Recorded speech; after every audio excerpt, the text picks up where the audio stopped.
ನಮಸ್ಕಾರ ಸ್ನೇಹಿತರೆ, ನಿಮ್ಮ ಜೀವನದಲ್ಲಿ ಒಂದು ಕನಸು ಇದೆ, ಒಂದು ಗುರಿ ಇದೆ. ಅದನ್ನು ಸಾಧಿಸುವ ಮಾರ್ಗದಲ್ಲಿ ಒಂದು ದೊಡ್ಡ ಗೋಡೆ ಇದೆ ಸ್ನೇಹಿತರೆ. ಅದೇ ಆತ್ಮವಿಶ್ವಾಸ ಕಡಿಮೆ ಇರೋದು, ಅಂದ್ರೆ ಸೆಲ್ಫ್ ಕಾನ್ಫಿಡೆನ್ಸ್ ಲೋ ಅಂತಾನೆ ಹೇಳ್ಬೋದು. ನಿಮ್ಮಲ್ಲಿ ಎಷ್ಟು ಜನರಿಗೆ ನಿಮ್ಮ ಸಾಮರ್ಥ್ಯದ ಮೇಲೆ ನಂಬಿಕೆ ಇದೆ?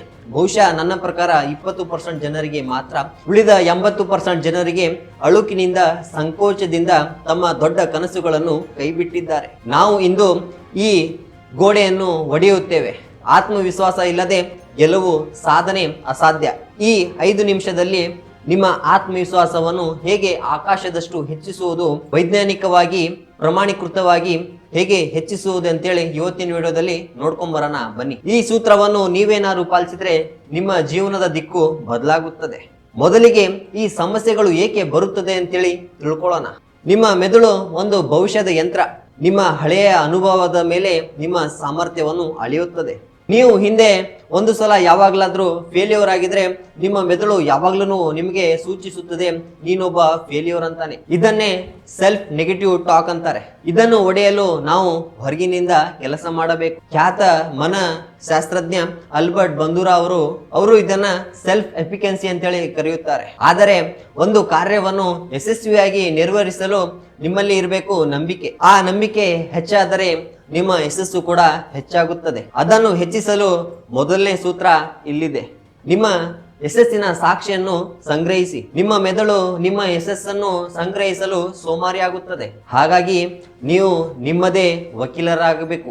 ನಿಮ್ಮ ಯಶಸ್ಸಿನ ಸಾಕ್ಷಿಯನ್ನು ನೀವೇ ಕಂಡು ಹಿಡಿಯಬೇಕು. ಹಾಗಾಗಿ ಪ್ರತಿದಿನ 3 ಸಣ್ಣ ಯಶಸ್ಸನ್ನು ಬರೆದಿಟ್ಟುಕೊಳ್ಳಿ. ಉದಾಹರಣೆಗೆ ಹೇಳಬೇಕು ಅಂದ್ರೆ, ಒಬ್ಬ ಸಾಮಾನ್ಯ ವಿದ್ಯಾರ್ಥಿ IAS ಪರೀಕ್ಷೆಗೆ ತಯಾರಿ ನಡೆಸ್ತಾ ಇರ್ತಾನೆ.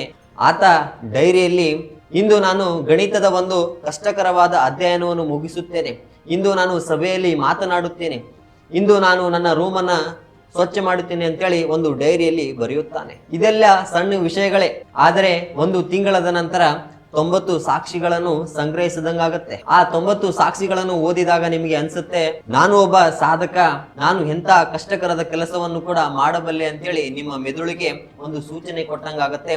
ನಿಮಗೆ ನಿಮ್ಮ ಮೆದುಳು ಯಶಸ್ಸಿನ ಕಡೆಗೆ ಕರೆದುಕೊಂಡು ಹೋಗುತ್ತೆ. ವಿಜ್ಞಾನ ಏನು ಹೇಳುತ್ತದೆ ಗೊತ್ತಾ? ಪ್ರತಿದಿನ ನಕಾರಾತ್ಮಕ ಕೆಲಸದ ಬಗ್ಗೆ ಬರೆಯುವುದರಿಂದ ನಿಮ್ಮ ಮೆದುಳಿನ ರೆಟಿಕ್ಯುಲರ್ ಆಕ್ಟಿವೇಟಿಂಗ್ ಸಿಸ್ಟಮ್ ನಕಾರಾತ್ಮಕ ವಿಷಯದ ಮೇಲೆ ಹೆಚ್ಚು ಗಮನ ಕೊಡಲು ಶುರು ಮಾಡುತ್ತೆ. ಇದರ ಅರ್ಥ ನಿಮ್ಮ ಕಣ್ಣುಗಳು ಯಶಸ್ಸಿನ ದಾರಿ ಮಾತ್ರ ನೋಡುತ್ತದೆ. ಸೂತ್ರ 2, ನಿಮ್ಮ ದೇಹದ ಭಾಷೆಯನ್ನು ಬದಲಾಯಿಸಿ. ಪ್ರಸಿದ್ಧ ಹಾರ್ವರ್ಡ್ ಸಂಶೋಧಕಿ ಆರ್ಮಿ ಕಡ್ಡಿಯವರು ಹೇಳುವಂತೆ, ನಮ್ಮ ದೇಹದ ಭಾಷೆ ನಮ್ಮ ಮನಸ್ಸನ್ನು ಬದಲಾಯಿಸುತ್ತದೆ. ನೀವು ನಂಬಿಕೆ ಇರುವಂತೆ ನಟಿಸಿದರೆ ನೀವು ನಂಬಿಕೆ ಇರುವವರಂತೆ ಆಗುತ್ತೀರಿ. ಪವರ್ ಪೋಸ್ಟರ್ ವಿಧಿ.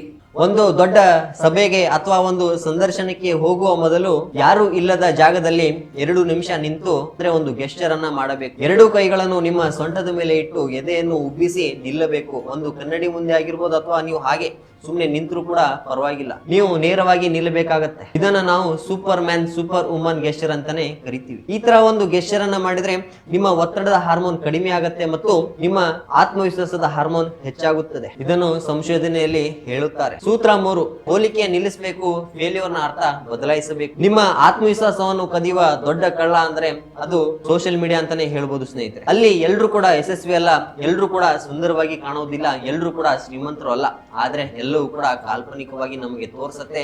ನಾವು ಅದನ್ನ ನಂಬ್ತೀವಿ. ಬೇರೆಯವರ ಕವರ್ ಪೇಜ್ ಜೊತೆಗೆ ನಮ್ಮ ಒಳಪುಟವನ್ನು ಹೋಲಿಸ್ತೀವಿ. ನಾವು ಆತ್ಮವಿಶ್ವಾಸವನ್ನು ಕಳೆದುಕೊಳ್ಳುವುದು ಫೇಲ್ಯೂರ್ ಇಂದ ಅಲ್ಲ, ಆದರೆ ಪ್ರತಿಯೊಬ್ಬ ಯಶಸ್ವಿಯ ವ್ಯಕ್ತಿ ಫೇಲ್ಯೂರ್ ಇಂದಾನೆ ಕಲಿಯುತ್ತಾನೆ. ಥಾಮಸ್ ಎಡಿಸನ್ ಅವರು ಬಲ್ಬ್ ಅನ್ನು ಕಂಡುಹಿಡಿದರು. ಸೊ ಅವರು 1000 ಬಾರಿ ಫೇಲ್ ಆದ್ರು. ಆ 1000 ಬಾರಿ ಫೇಲ್ ಆಗಿದ್ದಕ್ಕೆ ಅವರು ಹೇಳ್ತಾರೆ, ನಾನು 1000 ಬಾರಿ ಫೇಲ್ ಆಗಿಲ್ಲ, ನಾನು 1000 ಬಾರಿ ಹೊಸ ಮಾರ್ಗವನ್ನು ಕಂಡುಹಿಡಿದಿದ್ದೇನೆ ಅಂತೇಳಿ ಹೇಳ್ತಾರೋ. ಸೊ ಆ ಫೇಲ್ಯೂರ್ ಇಂದಾನೆ ಒಂದೊಂದು ಪಾಠ ಕಲಿತು ಇವತ್ತು ನಾವು ಬೆಳಕಿನಲ್ಲಿ ಇದ್ದೀವಿ. ಇಂದಿನಿಂದ ನಾವು ಯಾವುದಾದ್ರೂ ಒಂದು ಕೆಲಸದಲ್ಲಿ ಫೇಲ್ ಆದ್ರೆ ಅದರ ಹಿಂದೆ ಒಂದು ಪಾಠವನ್ನು ಕಲಿಯಬೇಕು, ಒಂದು ಪಾಠವನ್ನು ಬರೆದಿಟ್ಟುಕೊಳ್ಳಬೇಕು. ನಿಮ್ಮ ಫೇಲ್ಯೂರ್ ಅನ್ನು ಶಕ್ತಿಯಾಗಿ ಬದಲಿಸಿ. ಸೊ ಆತರ ನೀವೇನಾದ್ರು ಮಾಡಿದ್ರಪ್ಪ ಅಂದ್ರೆ ನಿಮ್ಮ ಆತ್ಮವಿಶ್ವಾಸ ಎಂದಿಗೂ ಕೂಡ ಮುರಿಯೋದಿಲ್ಲ. ಸ್ನೇಹಿತರೆ, ನೆನಪಿಟ್ಟುಕೊಳ್ಳಿ, ಈ ಜಗತ್ತಿಗೆ ಕೊಡಬೇಕಾದ ಒಂದು ದೊಡ್ಡ ಕೊಡುಗೆ ಅಂದ್ರೆ ನಿಮ್ಮ ಆತ್ಮವಿಶ್ವಾಸ ನಿಮ್ಮಲ್ಲಿ ಹೆಚ್ಚಿರಬೇಕು. ಯಾರು ನಿಮ್ಮನ್ನು ನಂಬುತ್ತಾರೋ ಇಲ್ಲೋ, ಆದ್ರೆ ನಿಮ್ಮನ್ನು ಮಾತ್ರ ನೀವು ನಂಬಲೇಬೇಕಾಗತ್ತೆ. ಇಂದಿನಿಂದ 3 ಸೂತ್ರಗಳನ್ನು ನೆನ್ಪಿಟ್ಟುಕೊಳ್ಳಿ. ನಿಮ್ಮ ಯಶಸ್ಸಿನ ಸಾಕ್ಷಿಯನ್ನು ಬರೆದಿಟ್ಟುಕೊಳ್ಳಿ. ಪವರ್ ಪೋಸ್ಟರ್ ಅನ್ನು ಮಾಡಿ. ನಿಮ್ಮ ಫೇಲ್ಯೂರ್ ಹಿಂದಿರುವಂತ ಪಾಠವನ್ನು ಯಾವ್ದಂತೇಳಿ ಬರೆದಿಟ್ಟುಕೊಳ್ಳಿ. ಈ ವಿಡಿಯೋ ನಿಮ್ಗೆ ಸ್ಫೂರ್ತಿ ನೀಡಿದರೆ ಲೈಕ್ ಮಾಡಿ, ಹಾಗೆ ನಿಮ್ಮೊಬ್ಬ ಸ್ನೇಹಿತರಿಗೆ ಶೇರ್ ಮಾಡಿ. ನನ್ನ ಕಮೆಂಟ್ ಬಾಕ್ಸ್ ನಲ್ಲಿ ಕಮೆಂಟ್ ಮಾಡಿ ತಿಳಿಸಿ. ಸೊ ಇದೇ ತರ ಇನ್ಸ್ಪಿರೇಷನ್ ಮೋಟಿವೇಶನ್ ವಿಡಿಯೋಗಳಿಗಾಗಿ ನನ್ನ ಚಾನಲ್ ಅನ್ನ ಸಬ್ಸ್ಕ್ರೈಬ್ ಮಾಡೋದನ್ನ ಮರಿಬೇಡಿ. ಹಾಗೆ ನಂಬಿಕೆ ನಿಮ್ಮದಾಗಲಿ. ಮತ್ತೆ ಮುಂದಿನ ವಿಡಿಯೋದಲ್ಲಿ ಸಿಗೋಣ. ಜೈ ಹಿಂದ್.